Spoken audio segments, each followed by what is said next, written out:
All right, we are going live, and I want to know if you guys can hear me. Let me know in the Jay's Analysis YouTube channel audience if you can hear our discussion before we start rambling and nobody's listening. Just want to make sure.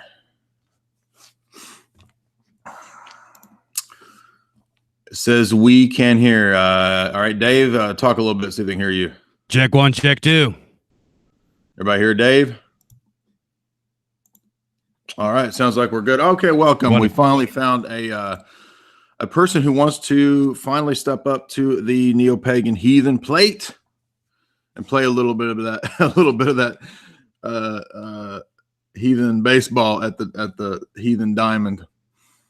We're gonna see if our opponent has the stuff. He says he wanted to do it. So I'll tell you what. So I'm new to you. Tell my audience who you are, what took you down your path. Take as much time as you need. I'm going to let you say whatever you want to say. So welcome to the show. Thank you for stepping up, Dave. Absolutely. Thank you so much. And before I get started, I'd like to thank you again for letting me come on here and have the opportunity to test my steel against a formidable opponent such as yourself. You are a master of your craft, and Thanks. I have quite a few friends that tune into your content and speak highly of you. So, thank you for having me on, and thank you to everybody tuning in. I appreciate all you guys, and hopefully this is a fruitful discussion, and we walk away with this both learning something and going away with more wisdom than we had before. But I am Big Dave Martel. I am a veteran of the podcast circuit. I have been involved in all kinds of political nonsense. I ran MadAmericanNetwork.com. I've a notorious troll. I've been around the block for quite a few years with all this stuff, but I am also a folkish heathen. I practice the faith of Asatru. I have been converted for about a decade. I've been practicing 100%. Before that, I was doing my research and everything like that. I was elected as Gothi, which is like sort of like a priest of my kindred about 6 years ago. And it's been a wonderful experience rediscovering my faith. However, as a child, I was raised kind of half-ass Catholic, half-ass Christian, kind of like how a lot of us are growing up with boomer parents that we don't really do. We go to church a few times a year, and they the golden rule, and they don't really understand the theology. But I do have some family that are very, very well versed in the Catholic theology. And I'm not one of the autistic pagan folks out there and that, go out, call people Christ cucks all the time. I will call people cucks if they act like cucks or if I think their position could be cucked. But I don't go out there and start war with Christians. I have so many wonderful Christian brothers and friends and family members in my life that, I respect them. That is their path. That is their perennial truth. And I even have a few little statues of my grandfather, who was a devout Catholic, that I still have, and I regard them as sacred because it's not my faith, but it was my grandfather's faith, and my grandfather was a tremendous man. I have a statue of St. Jude, statue of St. Thomas Aquinas, so that I do certainly believe that there are good spiritual truths, perennial truths within the Christian theology and the Christian doctrine. But I converted to paganism, folkish Asatru, about 10 years ago, and I've been practicing ever since. And that's about it. That's how I started. Okay, first thing I would ask is what are the convincing things? What are the things that convinced you that was the path to go? I mean, like why did you? What was there like a series of steps that you went through of like, our people are kind of being warred against in the media and so forth, and therefore that should be expressed in my religious perspective, and so therefore I need a kindred that I don't really get at like a Novus Ordo church or a normie Catholic type of situation. Was it like a series of steps, or did you have like a one book that you read that just kind of changed your mind, or what was it that was really kind of the defining points that made you go that route? Well, I mean, those are all kind of material reasons, and those are certainly positives when it comes to Asatru, like the tribe, the kindred kind of format, the folkish format, the just the idea of your ancestry, also being tied with your spirituality. But that's not what brought me to it. All of those things actually came later when we started getting into the more heated political climate and all of this stuff. And I became more aware of it as I got older into my adulthood, and I had children and got married and stuff like that. But my what drove me into my spirituality were spiritual experiences. I had spiritual experiences that I could not explain, that were parallel with a lot of what is talked about in our spiritual texts, which are the Eddas. And just I just, I guess it was just revealed to me.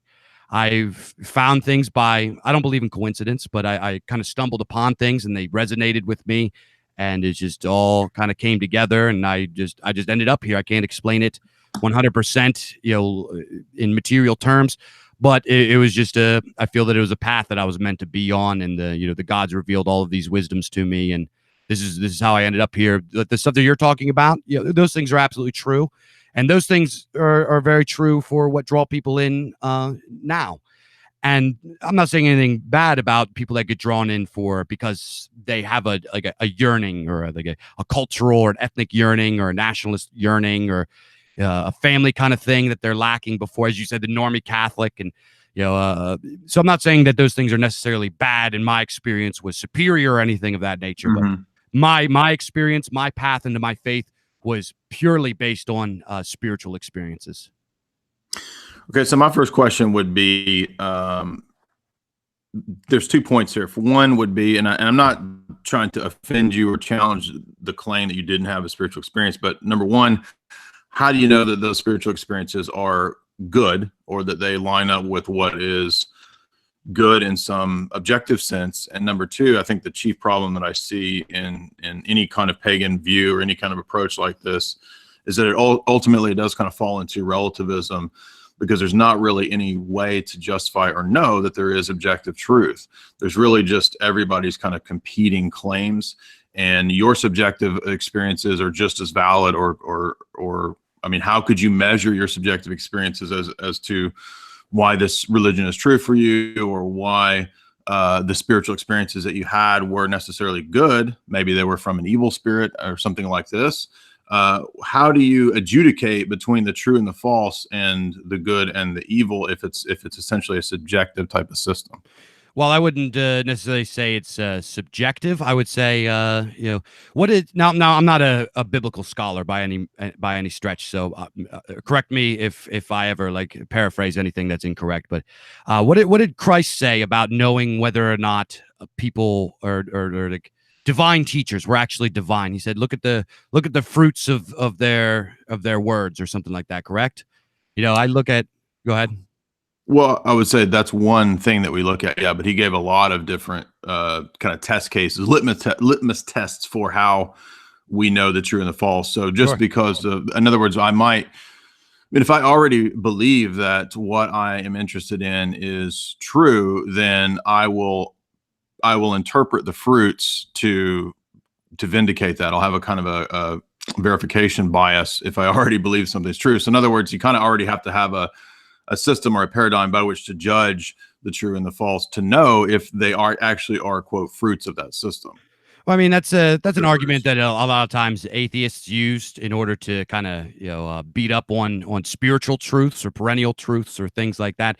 But with the thing that Christ said, I measure the metric that I use to know whether or not my path is true is the fruit that came from it.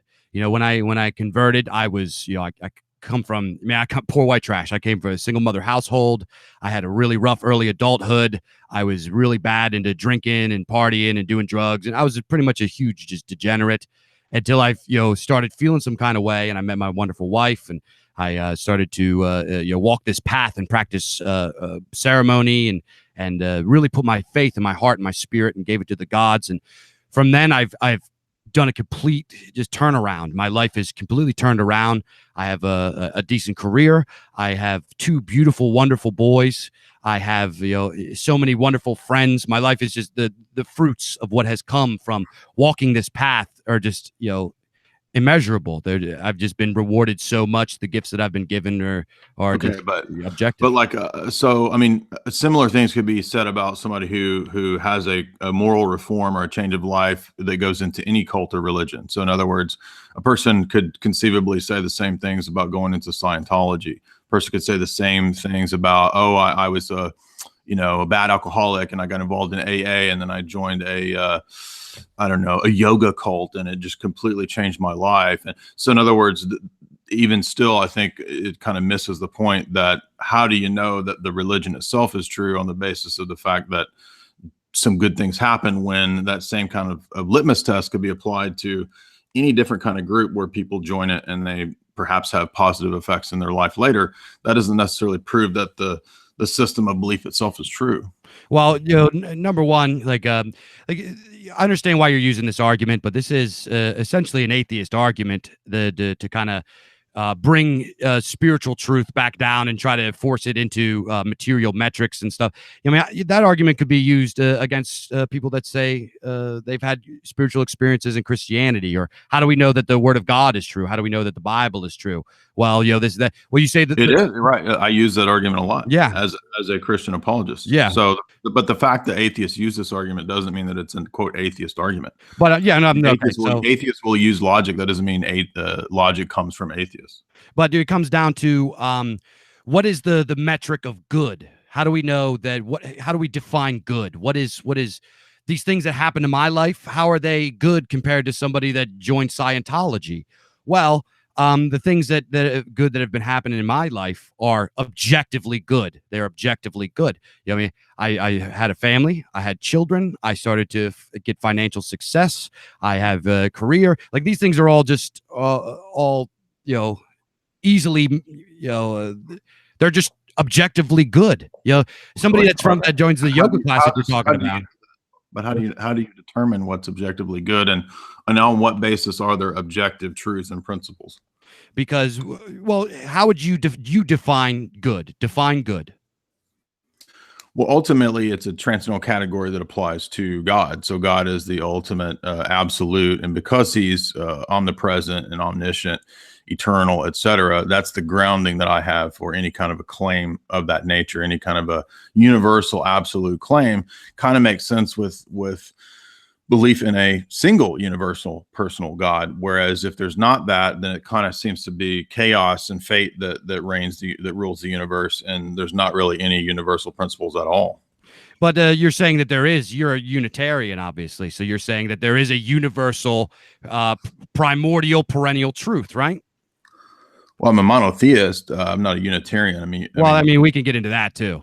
Well, I mean, that's a specific heresy that's kind of it was invented, in the last few centuries after the Puritans, with people like Horace Mann and Thomas Jefferson were Unitarians. So that's a specific kind of Jehovah's Witness style type of cult. My apologies. No, it's okay. I'm just saying that it's monotheism isn't Unitarian, but so how does that? I don't understand the argument here. So what if it's monotheist?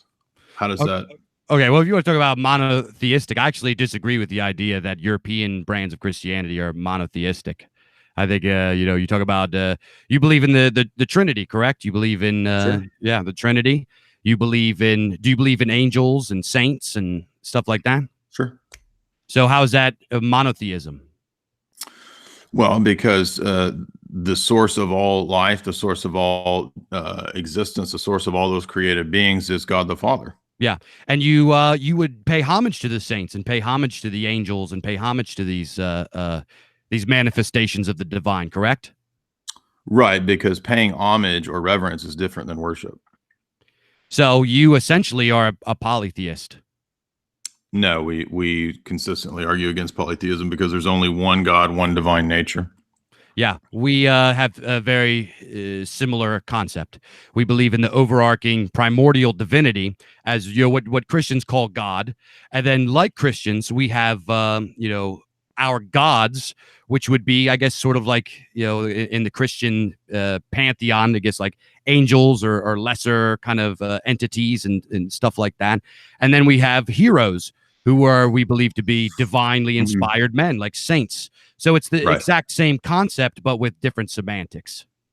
No, it's actually very different concepts, because we don't think that any of the saints or any of the angels actually possess the divine nature. So we have a very specific reason why we believe in a distinction between created and uncreated things. So the created world has a beginning in time. It has it's held in existence by God, and it has a certain telos that God has determined for it. But that's different than the kind of being that God is. And the reason that we are different from what you're talking about is because if you begin to blend the two, and you kind of have these gradations, or what would be maybe a chain of being idea amongst the Greeks, very similar to what you're talking about with henotheism, or that there's these gradations of participation in the divine nature and all this kind of stuff.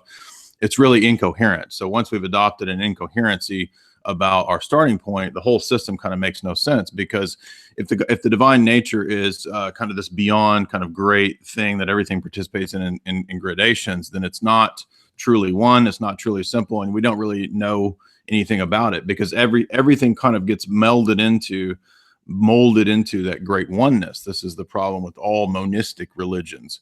So what's unique about Christianity, the reason why the Trinity is different in this regard, is that we don't believe in a complete, absolute, unknowable oneness or monism.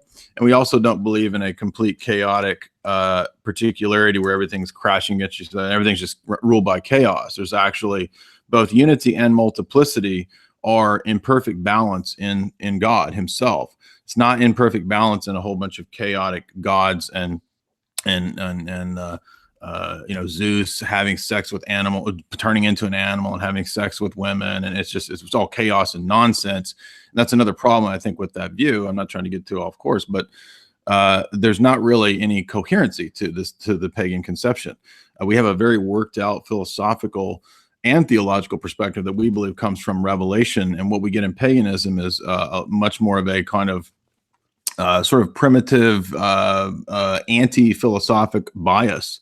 And so that's why there's naturally a rejection of ideas like objective truth. But the problem is that we see that I think those religions still need and want objective truth just as much as the atheist wants to have an objective universal principle or truth, but he doesn't have any consistent way to talk about it or justify such a thing or give a coherent reason why there would be such a thing in his worldview. The same criticism applies to the neo-pagan or the heathen or whatever, that if chaos and fate rule these things, then you really don't even know if all of reality has this great oneness of divinity that all the other beings participate in by gradation. It's just something that you subjectively read somewhere or made up, and then the next guy could come along and say, no, I'm actually the incarnation of Odin. There is no, on what basis is one of these things true and the other's not?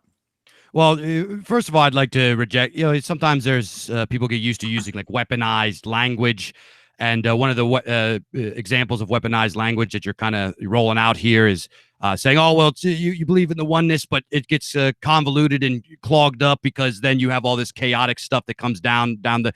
And I reject the idea of it being chaotic. In fact, it's very, very orderly, the understanding of our gods and the hierarchy of our gods, and the eschatology around all of it. So, but I mean, the whole history of various mythologies and different cultures isn't the gods fighting with one another and cheating with one another and stealing wives and kidnapping humans and practicing bestiality. That's not in the history of the gods. Well, no, but you're boiling it down. I mean, you're a spiritual guy. You understand when you read scripture that you're not supposed to get hung up on the details. Atheists make this argument all the time. They'll read like the story of I don't know. How do you know when it's a detail that matters? Excuse me. Let me finish, please. But the atheists they'll use the example of like the story of Job, and they say that how the story of Job happens, and God punishes Job and to prove to the devil that he's so loyal to God and this and that. And then atheists say, well, how do why would you worship a God that does that? And then and so you understand that when you look at that story, you're not looking at necessarily the details. You take a step back and you draw the universal spiritual truth that comes from that story, the moral teaching of that story. So when you look at the Bible has tons of who are regarded as divinely inspired men or godlike men and stuff that do degenerate shit, that do bad shit. I mean, it's like, so to say that, because there's these stories where the gods do things, that are lousy. Like, for example, the saga of Vali, where Odin is so angry about the killing of his beloved son Balder that he goes and he essentially date rapes a giantess woman, a princess, in front of her father, so they can give birth to a child that goes and murders and gets revenge for the killing of his son. I mean, that sounds awful. I mean, it sounds degenerate. But if you take a step back, you understand the nature of Odin, and you understand that Odin is he sees all things. He sees all of time, past, present, and future happening simultaneously. And then you go on to understand that Vali goes on to be one of the most crucial characters within the cycle of time. So first of all, it's a big difference between saying that David sinned and God or Jesus committed sin. Those are different things, because we believe that God is God, and God doesn't, he's not fallen, so he's not going to commit the kinds of actions that you would speak of in terms of that kind of a deity. And so that's very different from saying, well, the Bible has men committing atrocious actions. Yeah, because that's part of the message of the Bible, is that we're fallen human beings. That's why we need God. But again, how do you know when? Again, I think it kind of begs the question to say, well, but that's why you got to step back and not get hung up on the details. I mean, that's really what I'm asking, though, is like, on what basis do we know when something is a revealed truth about Odin, and when it's a thing where we say, nah, let's not really read that literally. Let's step back and find a universal principle. And I mean, there's no clear way to adjudicate this, and the fact that every single pagan could just come along and say what he thinks. I mean, maybe you have the true pagan revelation, but what I'm saying is, how do you know how to adjudicate the two? And the reason I'm asking that is to lead to kind of a clearer issue, to make this clear, is that there are universal principles like reason and logic, mathematics. These things are not culturally relative, right? I mean, they're not things that we just make up as social constructs. The forms and patterns that we see in nature, concepts about logical laws, syllogisms, and so forth, they're not human constructs. They're actually operant principles in the world. And what that suggests is that there is a consistent pattern of reason and doing reasoning. And what I get from you is, that's a kind of an atheistic approach. What we want is to return to spirituality. So you kind of set reason against spirituality. We don't do that. We believe human reason is perfectly in line with spirituality. No. Because first of all, I didn't imply that. What I'm saying is that atheists are essentially just they're here to tear. They're Discordian. They're just here to tear it down. They're just using weapons. They're not. I mean, I agree with you entirely. If you in heathen theology, we say the same thing. Human nature, logic, reason, mathematics, all of these things are completely in tune with our spiritual philosophy. Like you're talking about the mathematics, and I just briefly watched some of your video where you talked about numerology and stuff, and that nailed it on the head.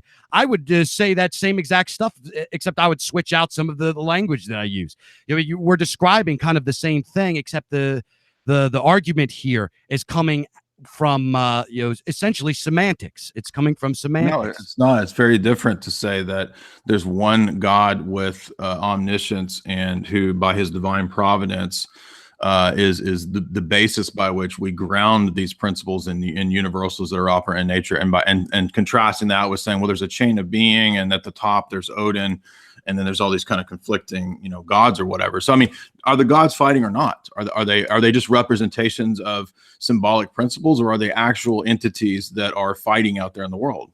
I mean, all of the above. It's here's the thing about in heathenry, we don't try to pretend that we understand, and our little human minds can express and really define what is divinity, what are the cosmic mechanics of the universe. We're not going to, so we have the gods to teach us it through story and allegory and scripture, how to understand it and behave properly during our short time on this life in our earthly vessels until we pass on to the next life. Okay, how do you know when you're supposed to enact revenge, and how do you know when you're supposed to not? I mean, there's no consistent ethic in this at all. There is, absolutely.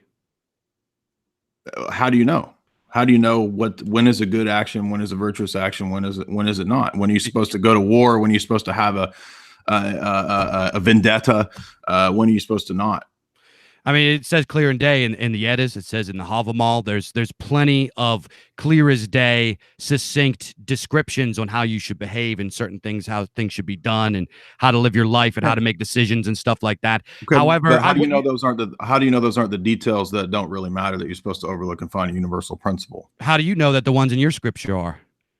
Well, we have a way of a pattern of knowing this, because it's not just me reading this book. There's a whole history that goes into where this came from and fulfilled prophecies. There's no fulfilled prophecies in paganism. Absolutely, there is. Absolutely, there is. Ragnarok. Look at the story of the cyclical nature of time. It describes to a T the cyclical nature of civilization, and it coincides. It coincides. No. It coincides with the stories that come in the Vedas. What they talk about in Sanatana Dharma is like when they describe the yugas. Those are completely different philosophies. They're not. Just because you find a similarity. The basis of that religion is that you need to destroy your ego and find unification with the thusness of the universe. That's why you see yogis sitting out there in their shit, because that religion is ridiculous. It's not the same religion as what you're talking about. So what you do is cafeteria style, pick and choose what you want from each one of these traditions to concoct a thing that you think makes it look all the same. That's false. First of all, you're implying that I'm saying that the totality, the entirety of all of Hinduism is exactly the same as that. No, what I'm talking about is the original scriptures written in the Vedas hail from a similar ancestral spiritually philosophical root, and we know that in science. We know that we've uncovered these people, the Indo-Aryans. They all hail from the same kind of root philosophy, and that's where it all came from. Now, to get into what they're doing now, the root philosophy comes from, it's called Proto-Indo-European. Oh, so in other words, it took secular academics to dig up and prove what is the true revelation. That's the skeletal thing that's been corroded throughout all these millennia, which you're arguing is somehow in some skeletal form true. So you're going to deny truth? What is the Ragnarok prophecy, by the way? So what you're saying is you're going to not deny truth because it comes from a source that you don't like. I thought you just said I'm saying that your arguments here are all subjective because you're relying on. They are. You don't see that they are, but they are, because you're relying on principles that are mathematical, that are universal, that are supposedly scientific. But the arguments that you're giving to ground this are subjective. That's the problem. It's not subjective. You just said a few moments ago that you are in line with logic and reason and science and what we do know and what are mathematical truths. If we uncover a mathematical truth, if somebody that we don't like, that we're not in line with, discovers it, does that make it not true? No, that would be a sinful act, right? To deny something that is absolutely true. So I don't understand why you would want to deny something or expect me to deny something that is a universal truth. I think you're begging the question because I'm asking how you're getting a universal truth or a universal claim, and then when you explain where it comes from and how you get it, it's a bunch of places that you go to that don't make sense, that aren't consistent with the philosophy that you have. That's what I'm trying to say. Well, I made the case that it is consistent, and in fact it's consistent and I'm making the case, like if you read Dumazil, he points out many different religions across the northern hemisphere, and even in, you're talking like Iranian and like Zoroastrianism, and all of these faiths have similar universal truths. And how do you know what they are? That's the question. You're just saying these things. There's no clear you've not given a single clear example of how do I know in a certain instance whether I should enact a vendetta or whether I should run away from it. Well, that's a different thing. You say, well, there's a lot of general principles of it. We're talking about how do I know that it's universally true? How do I know that my spiritual philosophy is true? Well, what's wrong or right? I know, well, number one, and how do I know that the mathematics and the metrics in which I use to measure it is true are in fact true? And I'm saying Mhm. that one of my metrics, one of my pieces of evidence, is that it coincides and it's parallel with many, many, many other cultures around the world that came to the same conclusion and have even more details. That's just an appeal to a large number. That's a fallacy. It doesn't matter No, how it's many not. people. That doesn't. Yes, it does. That's The called fact that you're consensus. appeal to consensus is a fallacy. But that's how science works. How do we come out? How do we I'm establish not theories? asking you about scientific consensus. I'm asking you for a logical justification, and you gave an appeal to consensus. That's No, but what we're doing is I'm proving that consensus is a legitimate thing. It's a legitimate system. All of yeah, but science it's is not a based on logical proof. consensus. It's a fallacy. But it's not. It's absolutely based on consensus. Consensus is the whole reason we have scientific theory in the first place. Appeal to consensus is a fallacy. But you asked me what evidence, and I'm giving you one piece of evidence. I mean, I didn't ask for evidence. And also, like so there's a difference between a logical justification and empirical evidence or data. I agree with you that we can bring forth pieces of evidence and data, but I asked a more specific question about logical justification for a claim or knowledge of a claim or a metaphysical principle that you're talking about. And you can't justify that by giving me an appeal to consensus, which is a fallacy.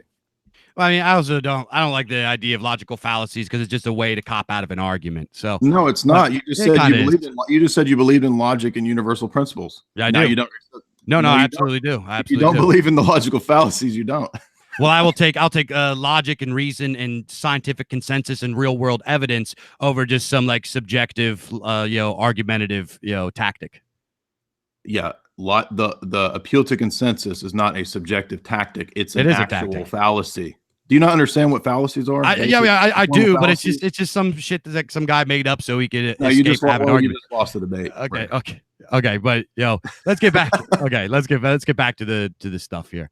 But what was the original topic? We kind of like went crazy around in some crazy. So we were talking about the ideas of the gods and the ideas of I was talking about fate and the problems that I see in kind of trying to find a basis for paganism in like a perennialist approach. I did a debate a few months ago with a guy who's a perennialist. It was a very similar discussion to what you and I are having. So basically what I'm saying is that I just see a bunch of conflicting approaches that don't really have a unified vantage point from which to try to do ethics, to try to, I'm not saying that in your own life and experience you don't have good things happen to you, or you don't do good things, or you don't have true experiences. I'm not saying anything like that, or that everything you're saying is false. I'm just saying that when I look at the philosophy of the worldview that you have, when I look at the ethical claims of that system, when I look at the metaphysics of that system, when I look at how you know things and how you believe and have come to believe that the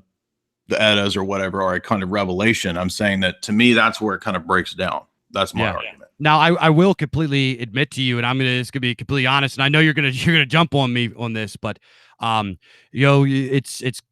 fact that a lot of our history, our artifacts, a lot of our literature, and a lot of our stuff is lost in time, and we have to do a lot of stuff to put it back together. And we still have some work to do to put our faith back together. And that's why we were called, I reject neo-pagan, the word neo-pagan. We are a reconstructionist religion. We are reconstructing. And you're automatically, I know what you're going to say. You're going to say, well, if it's not all together and you don't have all the pieces, why would you follow it?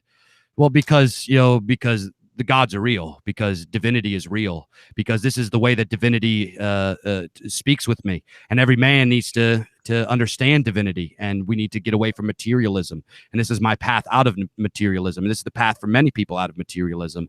And it's objective that the fruits of what we're doing and what we're enacting are good. We're getting people stop, when you, in Asatru community, people stop watching porn, they get married, they have kids, they give up drugs, they get good jobs. We build communities, we give positive things to people's lives. And so, to say that, we are a reconstructive movement, and I'm not going to, I can't debate that position because it's true. And I will 100% admit that.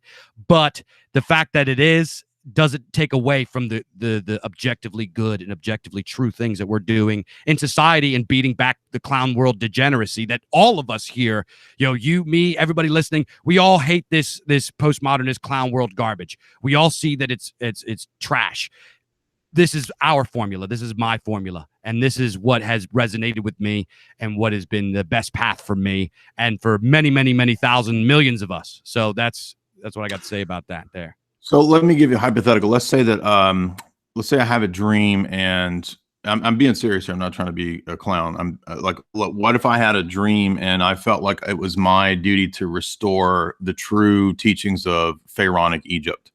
And so what I do is I go and I kind of construct from the Memphite creation document and the Hermetica and these different ancient texts that we believe come from Egypt, and I put forth a kind of a skeletal approach, and then I build a pyramid out in my backyard, and I get it going, and I say that the true Pharaonic religion requires. I have discovered this through my own research, and I've actually found some scholars that will back me up on this. We've discovered that everybody who follows my cult, that they need to offer their all the hottest daughters all need to be given to me. And that's divine Pharaonic revelation. I am like Muad'Dib. I am the God Emperor.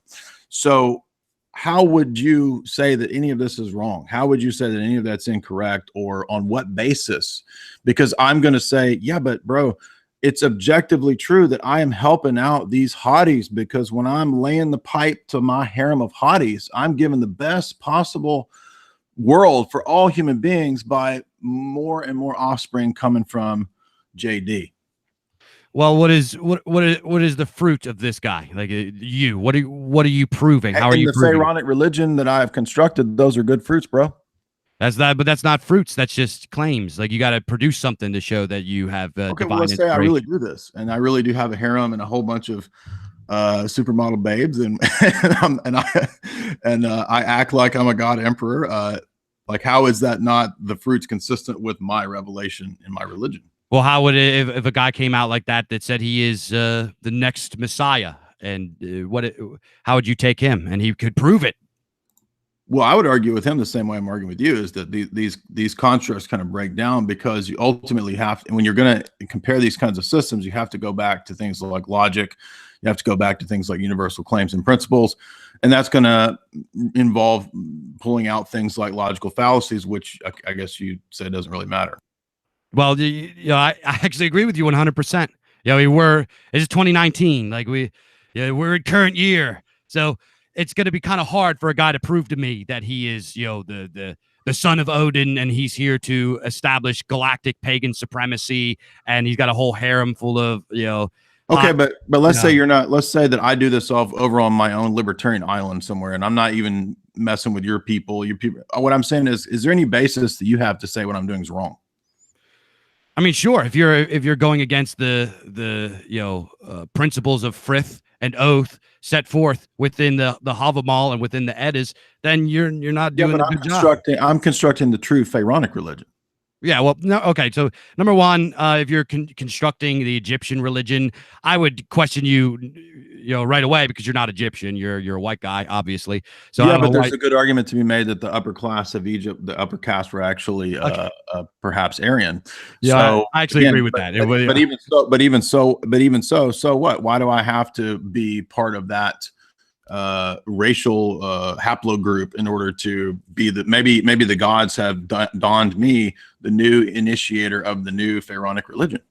Well, okay, so this gets into the debate of folkism versus universalism and perennialism, and that divinity, in our school of thought, divinity is expressed differently among different peoples, because different people are, as we know in these, in these circles out here on the internet, different people are biologically different.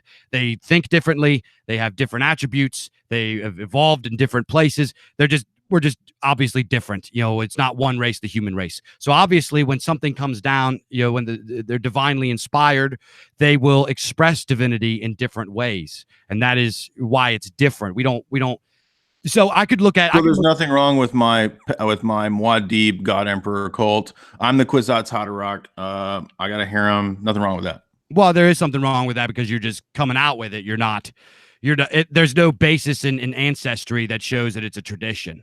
Yeah, but you just said that you had spiritual experiences that led you to your religion. So I'm saying the same thing. I had a spiritual experience. It happened in a dream. I was told that I need to set up the pyramid in my backyard. On what basis is that going to be degenerate? Yeah, well, number one, it's not like, okay. So here's the fundamental misunderstanding about heathenry is that people that look through a universalist lens still keep looking through a universalist lens. It's not a universal religion that you could just pick up. It's not something that you could just practice. It's not Buddhism. It's not Christianity. It's not something it is an ancestral tradition. It is a but that's the philosophy. problem. But ancestral traditions are particular, right? They're specific areas or locales within history, geographical places, and so forth. But earlier in the debate, you were making a point to try to say that the point of Odin is that he is a connection to or a manifestation of universal logical laws and principles of mathematics. So that's why those two things don't make sense. I'll make it make sense right now.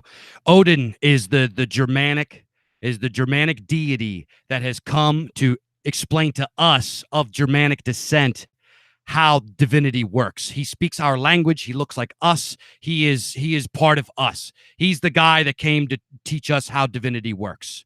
That's what that is. But how does he look like you if he's the ultimate perennial God nature that's beyond all things? What do you mean?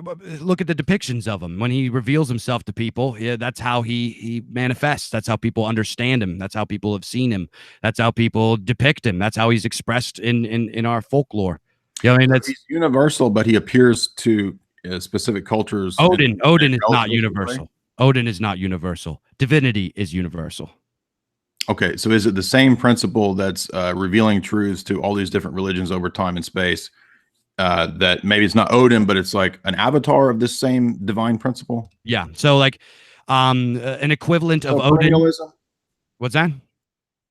It's perennialism, basically? Essentially, it is it's very similar to perennialism. Okay, so the problem with perennialism is that you can't clearly say what is degeneracy and what's not. Is a giant orgy of butt sex, is that degenerate, or is that just part of the rite?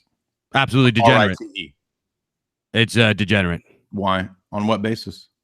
Well, because it's a dishonorable act. It's a disgraceful act. It's an act of the flesh. Circle. That's a reification. Okay, so you're saying it's bad because it's bad. No, okay. So within Asatru, we understand that in order to achieve a higher level, in order to like what you should strive for in your life is you should find a balance between all of the natures of being, all of your levels of existence, which, you know, I'm sure, I mean, I know you're a Plato guy. Plato talked about the tripartite soul. Many other people, philosophers, talked about the tripartite soul. Everybody understands tripartite soul. It appears in all European spiritual philosophies. Same thing. In order for you to ascend to a level of awakening and to a level of, I guess, spiritual oneness, you must balance mind, body, and spirit. In order to balance them, you must master them. And to be like kind of a slave to just like carnal thirsts is the opposite of that.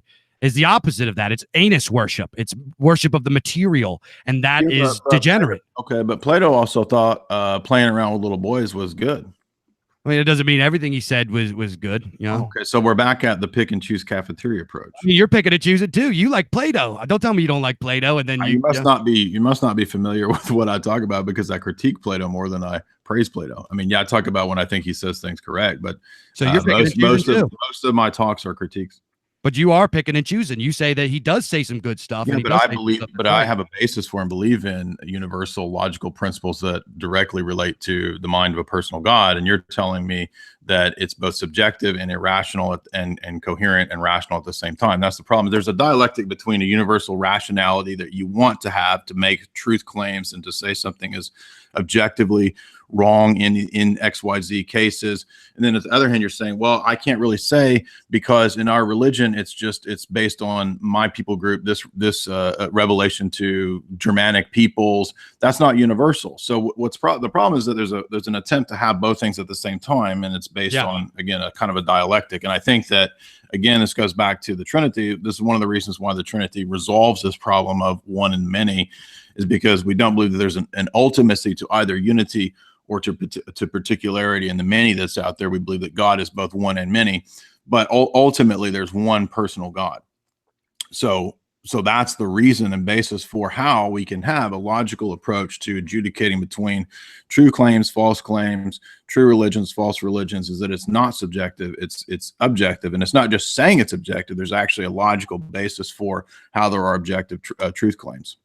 Now, this goes back to why I think a lot of it's semantic, because like when I hear you talk about, well, it's the separation between one and many, we just have the one and then there's the many, but then you also pay homage to the many, but then it's not homage, it's not worship, it's homage, it's different. And it's just a bunch of these semantic arguments. I feel like we're both wearing like green shirts, except you're telling me your shirt's not green. It's I mean, it's not semantics, because even you yourself have already said that I mean, presumably the terminology that you would differ in when you read the Vedas and you find things that you don't agree with, that's on the basis of the terminology and the words that are there. So yeah, all differences are semantic. That has nothing to do with but semantics matter because words match up to reality. Well, what you're saying is that there's a universal mathematic understanding of things that create an objective metric to measure things, right? Sure. That's what I'm doing. I'm saying that, in this, these guys came up with 2 + 2 = 4. These guys came up with 2 + 2 = 4. My stuff says 2 + 2 = 4. Therefore, 2 + 2 must equal 4.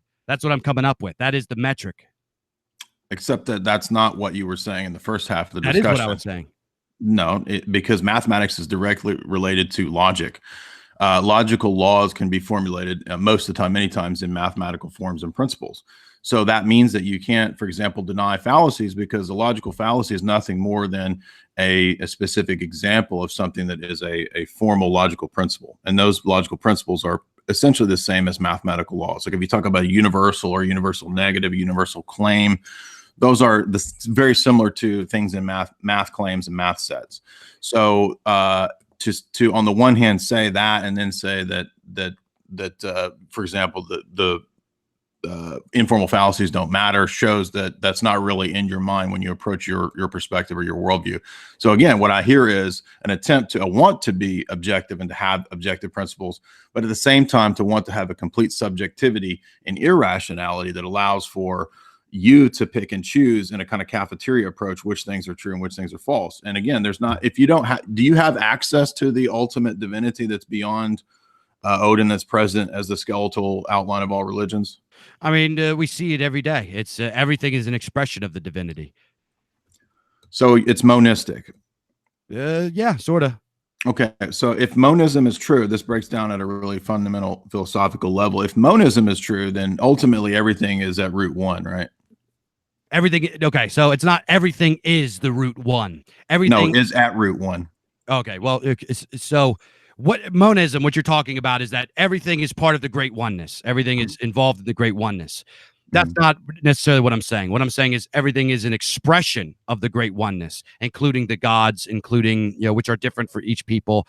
And, that's what I'm getting at here. Now, I want to, before we go on, you said that the metric that I'm using to describe logic along with my line of thinking doesn't coincide with what I was originally talking about. I want to know exactly what you're talking about that didn't coincide.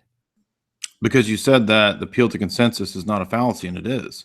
Therefore, everybody who would do logic and basic logic would know that an appeal to consensus is an informal fallacy, but informal fallacies are nothing more than examples or instantiations of universal principles that are formal fallacies. Yeah, it's just when I'm discussing stuff with people, and it's just a lot of times, I'm sure you've ran into this, people that are masters of sophistry. It's the logical fallacy thing is a very easy escape for them to get out of. Yeah, but there's not going to be any debate that an appeal to consensus is a fallacy. But why is it that science relies so heavily on appeal to consensus? Because science deals with the domain of empirical research and data. It's not dealing with the domain of rational justification, conceptual justification, epistemic justification. So shouldn't spirituality be based on research and data as well? There's an aspect to religion which is experiential and existential, but there's also an aspect which is a priori and conceptual or even mathematical.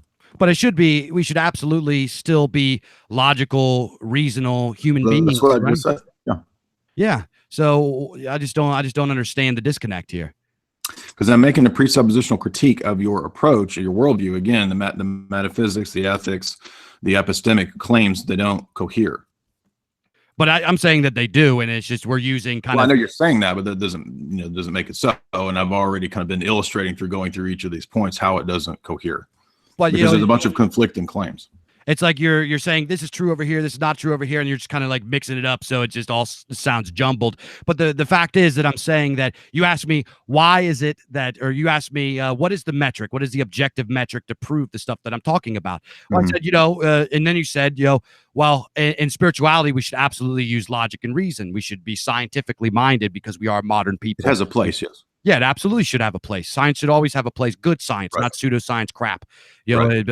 But then I give the example of a very scientific approach of putting this thing together and proving my metric, and then you say it doesn't make sense. No, because again, there's a distinction between what the domain of science and empiricism investigates and the question that I'm asking that's a higher level question, which is how do you justify claims? And this is pretty normative in philosophical discourse. I'm not trying to be a douchebag. I'm not trying to be a sophist. It's just like if you listen to the debate that I had with JF, for example, we talked about justifying claims or how do we make sense of things like logic in the world. So it's kind of a metalogical question, basically. Yeah. Which is I mean, comes up in perennialism. This comes up in the history of Greek philosophy. This is not out there. Like I didn't make this up. This is if you took a philosophy class in the history of Western philosophy, you're going to deal with the justification of claims, the justification of epistemology. How do we know the difference between believing something and knowing something? These kinds of questions. Yeah. So what I asked you was a very pointed thing about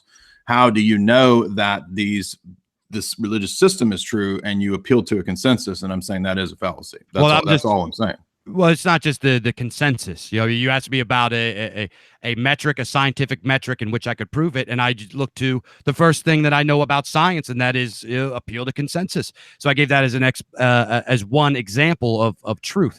Another example of truth that I gave was the fruits that it bears, how these things that come out from this faith are objectively true, and how these things that come out from this faith are objectively good.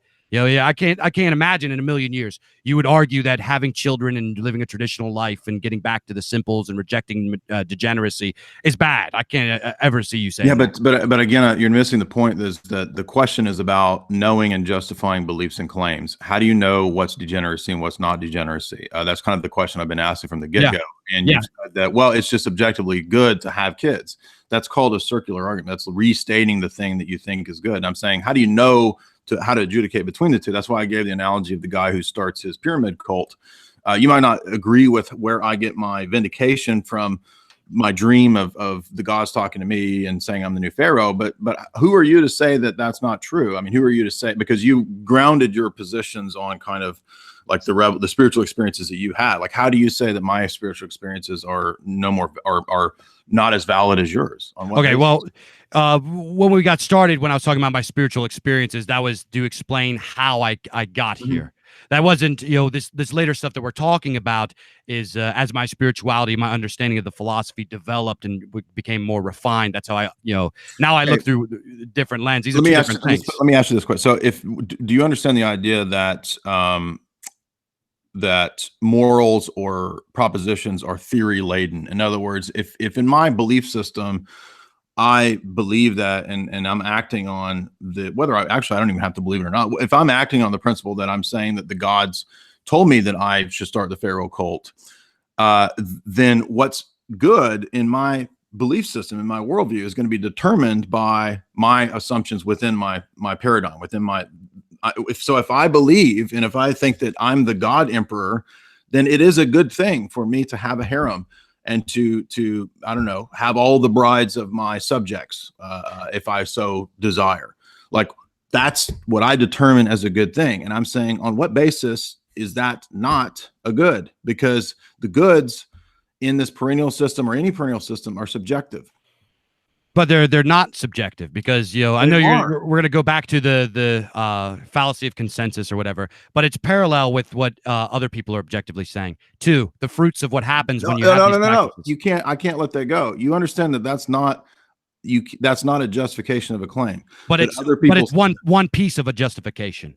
You can have multiple angles that come together into one full thing. Do you believe can a lot of people be wrong about something? Give me 1 second here. And this is what we're running into here. I'm trying to give you like a multifaceted justification, and you're kind of like stopping me on this and stopping me and like picking apart these fallacy. Then it doesn't work as a justification. But it can when it's mixed together. Yeah, of course it can. Of course it can. No, it can't. Okay, then get rid of that. Fallacies can justify a proposition or a belief system. Okay, so here's another justification. It says that these behaviors are how we're supposed to act, clear as day in the Eddas, and that was written by divinely inspired men. That is the word of God. Okay. On what basis do we know that that's the word of God when you were also appealing to like ancient texts like the Vedas to say that it's the same idea there that's in the Vedas? I'm just confirming that it's saying other things for other people, that the mathematics and the metrics are true. How do you know that confirms that, though? How do you know which things are the right things to pick out when it's literal and when it's not? Because you said a minute ago, don't get caught up in the details. Well, maybe the detail of a situation or a story about vendetta is a detail I need to pay attention to. Well, how do you know that? What is your process for justification then? Well, we have a process within the church, which is where you actually go into the catechesis, the whole mindset of the church spread throughout the world, because there is an objective revelation given in Scripture. So consensus. No, it's a mystical experience. It's an initiatory experience. So how do you know that your experience is better than mine then? Because it is coherent. How is it coherent? Because I can give a justification, a basis for all these things that I'm talking about, how there are these categories, how there are these principles that reflect in the mind of a single personal God. And I don't think you can give me a basis for it. It kind of sounds like you're just creating this like logical, this giant straw man logical trap, so you could like pick everything apart, put it together, and knock it down. When you're really just kind of describing the same exact thing. You're saying, but no. What you're saying is philosophy, bro. It's called sophistry, is what it's called. It's called you're pointing out things. I don't that think I'm you saying. know what sophistry is. I think that anytime you see a fallacy or get called out, you think that's sophistry. But I'm doing philosophy. But it's the intent behind it. The intent behind it is to how do you know my intent? Because we know what the intent is. That's why we're here. We know we're here to debate and stuff. So you're saying that my intention is to be sophistical and not to be rational or to do philosophy. No, I'm doing philosophy when I'm asking you these questions. The basics of philosophy are ethics, metaphysics, epistemology. So I'm going to be looking at your worldview, your paradigm, your belief system, and seeing if what I see there coheres. I don't see a coherent starting point in any of those positions. And while Orthodox Christianity, I would say specifically, it might not have an answer to every single thing, it's at least coherent. So what we do in my approach is we compare two different paradigms and we see which one is coherent, because I believe in a coherent. You want me to be clear? I believe in a coherency theory of truth. I don't think that what I'm getting here is coherent. It seems like a bunch of jumbled up contradictory stuff. It sounds like you're describing kind of the same thing. You say, okay, well, it says in our text that this is true. It says through spiritual mystic experiences that this is true. And it also says that throughout our church, throughout the time and the world, the consensus of the church. So it's the same exact stuff I'm talking about. No, but the difference is that our paradigm has a basis for how to justify these beliefs in each of these three categories of philosophy. So what I've been doing is critiquing your paradigm, critiquing the basics of where you start the system. And I'm saying that it's not coherent. And I'm saying that if you look at ours, it is coherent. So what I said was essentially text, spiritual experience, consensus. And then you said text, spiritual experience, and then consensus. Right. But the point is that the explanation of those things was not coherent. But it's the same thing at its core. You can use the same words. I know you're talking about semantics, but I showed you earlier that it's not consistent. How do we know if the guy who starts the cult is degenerate or not? Okay, how is it? You said because it's objectively not true, and there's a scientific consensus about. Actually, there's not a scientific consensus about whether having a bunch of kids is true or not, because much of science is bought off and now promotes the idea that you shouldn't have any kids. So there's not even a scientific. What is science anyway? What is the scientific consensus? This is a whole other debate. There's a whole other debate. It is. But so and I appreciate that you rejected scientism, but again, there's not going to be a clear you said, well, the Eddas tell us this. Okay, but you also said that the Eddas have a thing where we shouldn't get caught up in the details, like things like, well, the gods seem to act like men, don't they? They seem to be personified human beings. Yeah. So what I'm saying is that I think at root here, what the problem of paganism is that it's relativistic. And I know that you're really reaching for ways for it not to be relativistic, but I don't see how that is justifiable or inescapable. But I'm just gonna go back to the bottom line is what's the similar about both of our faiths that we're describing. Get rid of the debate tactics and all of this. Is your justification for spiritual truth is what is said in your texts, what is spiritual experiences, and consensus. And I would go further, and I would say that my consensus is more thorough than yours. Yours is just based within the confines of your church. Mine branches out to many, many different other spiritual philosophies that branch throughout different. No, I mean, you can pick and choose and do that. I can pick and choose and say that, well, there's similarities in all these other religions to my religion. Therefore, there's a skeletal outline of how my religion is a true religion. That doesn't really. I mean, that's so vague. It could be anything. I mean, we could find similarities in anything between anything by doing that. This is the problem with universalism, is you think that you have the one universal truth for all of the world, and which has led to multiculturalism and all kinds of this other stuff that has gone down. I'm not saying that's a ruse, though. I'm not saying that the Orthodox Church has led to this, or I'm not saying Catholics have led to this, but just the general idea of universalism has been fundamentally, absolutely destructive for all of the world entirely. Yeah, this is another contradiction. Do you think that your position is true? You've been arguing that there are objective truths. That's a universal claim and a universal position. And now you're trying to make a fallacy argument about how Christianity is the source of, and Judeo, whatever history is the source of universal claims and universal religion. That's not what I said. You just tried to argue a few minutes ago that your position has universal moral claims. No. My position has my position has universal truths. There are universal truths, but universalism isn't universal truths. There are things that are universally true. Like you said, mathematics are universally true, but that's not universalism. Universalism is taking all of your philosophy and believing that all people around the world, it works for them, which is just fundamentally wrong. Yeah, well, again, I think that what you think is sophistry is, again, doing philosophy, right? This is how philosophy works. This is doing philosophy, is asking questions about assumptions. If you read the Apology, you were talking about Plato and Socrates. I mean, that's essentially what Socrates does when he goes out in Athens, is he questions everybody's presuppositions, their starting points, their paradigm. That's what I'm doing. And no, actually, the distinction that you're trying to make there really doesn't work, because if it's morally wrong for me to start the cult and have a harem and to practice magic butt sex, then it's universally morally, that's a universal claim. So even if you don't want your religion to be universal, but at the same time you want it to have universal aspects, you're still a universalist. Even a relativist, even the most rank relativist who says there's absolutely no truth, man, he dogmatically believes that that is a universal truth. And that's what I'm saying, is that that's inescapable. So you're the one playing a sophistical word game of wanting to have objective universal claims and truths, and then turn around and say, oh, it's the Christian who wants the universal truths, when you have and need the same thing. Yeah, no, I made the clear distinction that just because there are parts, okay, universal, you admit that there's a difference. It doesn't matter if there's parts of your religion. It does matter, because semantics matter. Remember, words matter, definitions matter. You said that. Come on, man. You believe there's universal truths in your religion. Yeah, so because there's mathematics. In some aspect. There are parts that are universal, because there are some things that are absolutely universal. But as a whole, it is not philosophically universalism.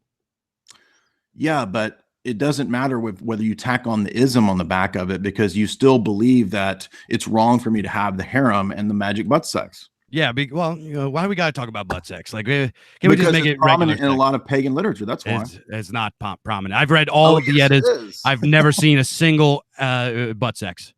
No butt sex. And you mentioned Plato earlier. Plato talks about it. Well, Plato's not Germanic pagan.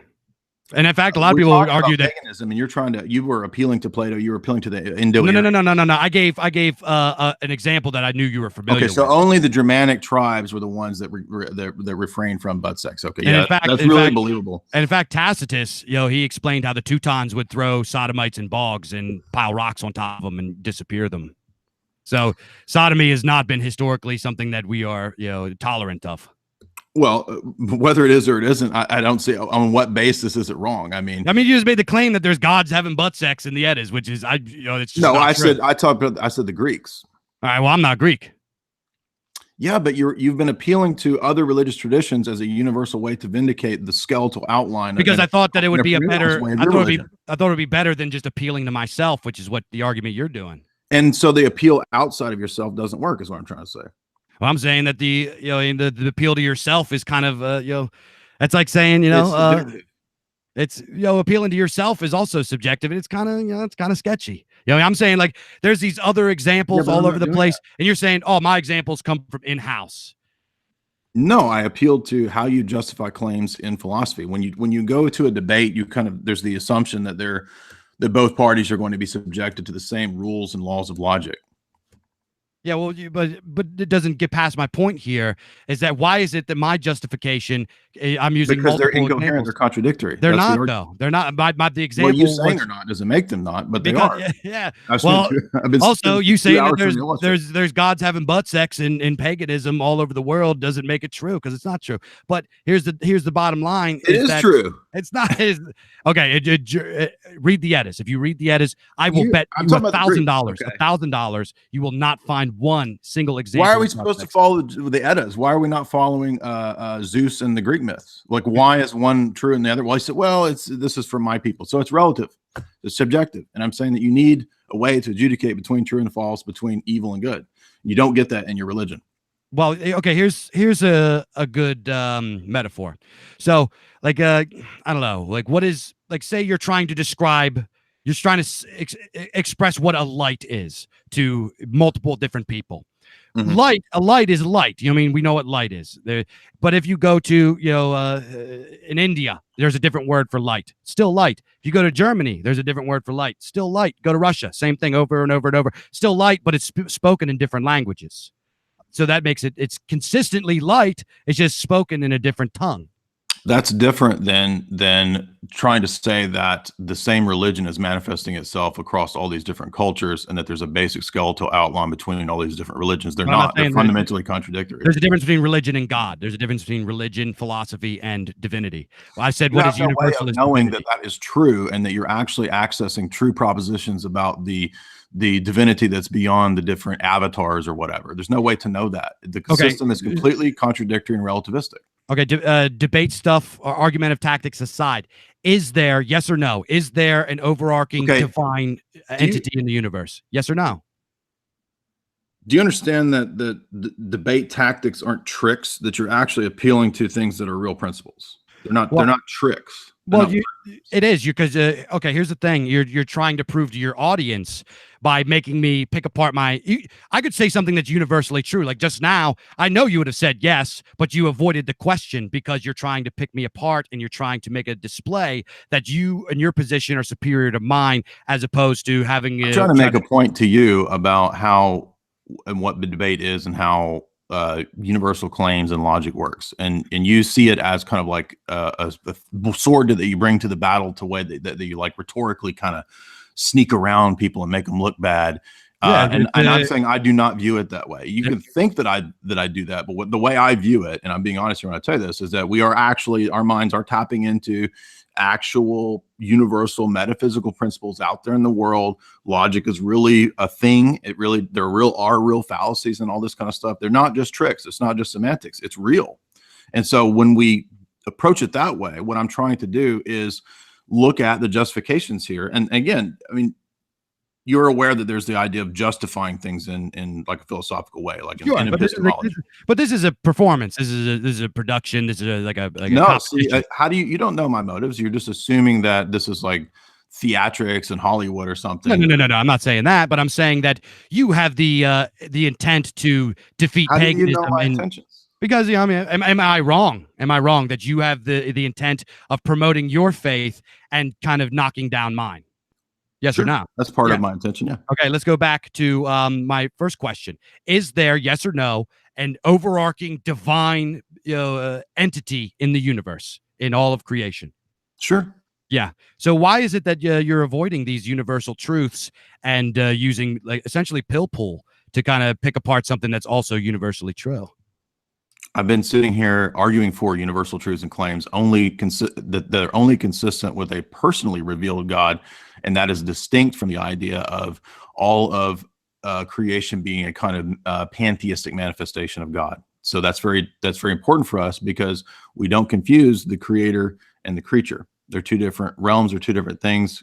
Creation can be exalted. It can participate in different operations or energies of God, but it's never the same thing as the divine nature. And that's the central problem with paganism, is that it confuses the divine nature with what's created. And so once you blend those two worlds, what you get is idolatry, and you get the madness and relativism of paganism. But it's so what? Okay, let's take a step back. What is your metric? What is the justification that your metric for analyzing this is true? Well, I'm gonna utilize the justifications in philosophical discourse, right? Okay. The justifications in logic, the justifications in epistemic analysis, the justifications that also are at times empirical. Sure, there's nothing wrong with putting forth empirical evidence, but that's, Okay. again, it's different than the way that we justify a claim, because that has to do with universal claims, and the only way you can justify universal claims is not ultimately empirical. It has to be a priori. Okay, so you're going to go back to you're essentially using the same justifications as me. You're just using a more, No, I I mean, guess. you missed the entire argument I've been making the whole time, and No, you're just saying it's pill pull, it's Talmudism, it's this kind of stuff. No, I mean, philosophy is not pill pull. but debate tactics is. Yeah, but it's because I mean, are you not familiar with debate? Like, I mean, I am. I'm not trying to be rude to you, No, I but know. I mean, justifying claims is not semantics and tricks. But when you split hairs and you try to pick apart every single little detail before it's, Well, I don't think having a harem and magic butt sex is splitting hairs. I mean, That's a simple question. well, I mean, I would never advocate for any kind of butt sex ever. I'm not saying you are. I'm asking the I mean, question of how do we adjudicate between whether that's degenerate or not. but you keep bringing up butt sex, and I'm just saying that it triggers me, and I don't want to talk about butt sex. That's all I'm saying here. Okay, well, we can pick a different human sacrifice. Pick a Okay. different thing that we think is degenerate. Okay. So I made the distinction that just like you did, that the justification for why my faith is true is holy text, is consensus, is results, the fruit of what has happened, results, the conclusion. That's the same thing you said. So it's just like all of this other stuff just Okay. seems kind of like fluff to me. You know what I'm saying? All right. Well, do you want to go? I mean, I'm not mad or anything. I think it was a great discussion, but you want to do like a Q&A? We've been going for a good while here. Yeah, yes, sir. Yes, sir. So you want to do a Q&A, and we'll take maybe some super chats and all that, and then we'll do like maybe closing statements towards the end. Is that cool? Yeah, absolutely. Yes, sir. Okay. So everybody, if you want to, if you send some super chats, and we'll do some Q&A, and I'll read the ones that are here. What do you think of this is womp womp $5. What do you think of borrowing some pagan ideas, like throwing these people in the bog? Well, actually, well, the Old Testament laws about that were pretty strict, and of course, in the history of Byzantium, you have pretty strict laws about that kind of stuff. So I don't think it really has to. What the pagan perspective in Germanic tribes or amongst degenerate Greeks is, in my view, doesn't really have any bearing on what a Christian civilization could enact on the basis of their understanding of divine law. Do you have any comments on that? I'm the fucking Boglord. I'm all Okay. for it. I'm all for the bog. All right. Cowards, shirkers, traitors, sodomites, all manner of degenerates. We don't want to get the channel taken down. So, my all right. So we have a strong view on that. Gotcha. Corneliu Cordiano, 50 Knox. Jay, debate Steven Anderson. No, I'm not going to debate those guys. They're not they're not good-willed opponents in debates. Imperium, $5. How is perennialism any different than relativism? By the way, I love how my low IQ tweet inspired the greatest debate of 2019. Well, wow. I don't. Whoa, really? He thinks it's yeah, that's a compliment to both of us. Thank you, Imperium. I would say if you saw the debate that I did with Eric, I don't believe that perennialism is any different from relativism. Yeah, I would say it's oh, go ahead. I'm sorry. If you have any comments, feel free. Yeah. Well, relativism it's kind of, this is kind of a hard thing, because some things, I don't believe in these dichotomies. Like, you can have things that are objective and then also subjective. You can have things that are both simultaneously true. You can have pieces of this and pieces of that, because the divinity is in like spiritual philosophy isn't just like bound by our material definitions. I mean, you can take a step back. Now, what we're talking about tonight is the absolute objective metrics in which you measure these things. But to say that relativism is subjective and all bad. I mean, obviously, I believe very strongly in perennialism. So yeah, I say that I guess it could be relative. I guess, I don't know. I'm not sure. It's a big topic that goes into more and more discussion. Eric Jewell, $10. How do you feel about the practice of drinking male fluids as practiced by Odin? I'm not aware of that, but I'm not aware of that either. I have no idea what the hell he's talking about. I think he's trolling, but let's see. Lawrence Balanag, $2. Anyone want to match my chat? Well, I don't know. Do they? All right. So a little bit of super chat action there. Let's see. You want to do a closing statement? I'll let you, if you want to do a closing statement, go first, and then I'll give mine. Sure, absolutely. And Mr. J, wait, hold on. We got another super chat here. Let's do it. Jake Berg, $5. As ortho, can you explicate how our faith is the fulfillment of the expectation of nations? Yeah, I would say that if you look at a lot of those Old Testament predictions, like Genesis 12, Genesis 15, Genesis 17, God says to Abraham that the gospel will expand out of Israel to the whole nations. And so there's a lot of predictions in Amos. There's a lot of predictions in Hosea, Isaiah, major prophets, Daniel, etc. That Daniel even says in Daniel 9 that by the time of the Roman Empire, and even secular scholars admit Daniel was written prior to the existence of the Roman Empire. Daniel says that by the time the next empire comes after Alexander, after the Greeks, there will be a birth of a Messiah, and you will see the end of the Jewish temple sacrifice. And then he says the Gentiles will be brought into the kingdom. And that's what we've been seeing for the last 2,000 years, is the bringing in of the Gentiles, as Jesus talked about in Luke 21 and Matthew 24. So that's how I think that all the way back to Genesis, the promises of the messianic seed are fulfilled in Christ and in his Orthodox Church. And so that's how I understand the fulfillment of the expectation of the nations. So I don't see any more super chats. So if you would, go ahead. You have the floor for your final statement. Beautiful. Well, Mr. J, thank you so much once again for allowing me to step up to the plate here. I hope I presented my position and my faith with tact and cunning. And it's been quite the pleasure to stand up with and clash swords with an intellectual giant such as yourself. You are, as I said before, a master of your craft.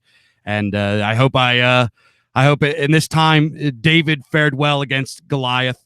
So thank you so much to you for letting me come on. What's your final statements on paganism, if you have any final statements?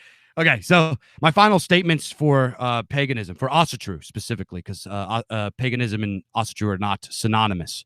My final statement is that within the clown world, within the sea of degeneracy and darkness that is Ragnarok, as we approach our final days, it is very hard to kind of find our way back home.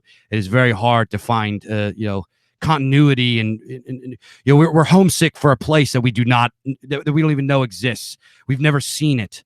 So what is Asatru? Asatru is the gates to Hyperborea. It is a way for us to master our mind, body, and spirit, and become in touch with our ancestral knowledge and our ancestral wisdom, and become a higher level of being, and to become in touch with the things that make us human.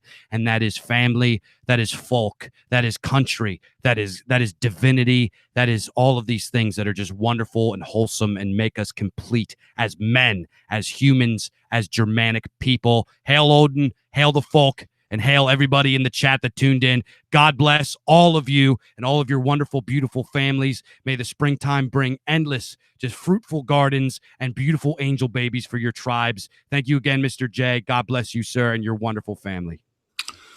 Thank you. I would say in closing that I think that the neo-pagan movement is a reaction to things that are degenerate, that are problematic, obviously across not just the Western world, but eventually, and as we're seeing now, global degeneracy and toxicity. However, I don't think it is ultimately the correct solution. I think that Orthodox Christianity is what is the right solution and has been there as the right solution for the last 2 millennia. I think that the collapse of the Roman Catholic Church, of which you said you have kind of come out of, signifies this. I don't fault you for questioning the Roman Catholic Church and looking elsewhere. I think that's a very logical approach given the corruption and degeneracy in that institution. But in our view, there's a specific reason for why the Roman Catholic Church kind of fell into that degeneracy. And it relates ultimately to theology. And the terms there, the theological terms that we make very precise and have definitions for, they're not just semantics. They actually have a very important point. I think what I wanted to stress in this debate was I believe that the position that you're presenting is relativistic at root, and it doesn't have a philosophical justification, which is needed. Certainly, we can be overly rational, but I think that orthodoxy, if it's practiced correctly, traditionally, it actually has a good balance between the mystical, the existential experience that you have in the liturgy, in the practice of hesychia, and the realm of what's logical and rational. So all the fathers did apologetics. They did these kind of debates. And if you are interested in the stuff that I've said, I would say just watch my video. I'm not going to drone on. I would say watch my video that deals with the prophecies of the Old Testament being fulfilled in Christ. And then I would say watch my video on St. Athanasius and his critique of paganism, because he has a lot of the same arguments I made there. So thank you. Great debate, great discussion. I'm really glad we kept it civil. We got heated, but we didn't get hateful and big time. This is just a shining example of how we can get together and we can speak like gentlemen. Like in the West, this is what the West is based on: is guys coming together and having a battle of wits and intellect. And even a guy like Jay, who is a philosophical guy, man, I'm beer on the porch nationalism. I'm just a blue collar guy. The fact that he would bring me on and let me talk is just an example of how we can act civilly and be gentlemen and in our quest to defeat degeneracy. But real quick before we end, may I give a plug to where people can find my content, Mr. J? Yeah, and I've got your link there below, but sure, go ahead. Yeah, you guys can find me on Twitter at Big Dave Martel, Gab and mine's at Dave Martel. You can go subscribe to my YouTube channel, which is called Dave Martel. You can also find me tonight on Verbo Tempestus YouTube channel with The Conduit, where we dig into all kinds of crazy esoteric conspiracy theories. And also find me on Wednesdays at 8 p.m. Eastern on Hraffenfolk channel, where I talk about all kinds of other heathen, pagan contexts, subjects, have all kinds of awesome interviews. Or you go to Amazon.com, pick up a copy of my book, The American Loyalist, Proclamation of Moral Insurrection. Our founders selflessly flung themselves at God's gracious feet in the name of liberty. Now they look down from their heavenly thrones in disgust. Pick up your father's swords under the Republic and reclaim what is yours. God wills it. Conquer or die. I am Big Dave Martel. Thank you, everybody, for tuning in. Hail victory. It's like the Viking Alex Jones there or something. All right, man. Thank you. Good talk. And yeah, so his links will be below. Thank you guys for the super chats. Thanks everybody for watching. Check out Jay's analysis. Be sure to subscribe to my stuff if you haven't. And until next time.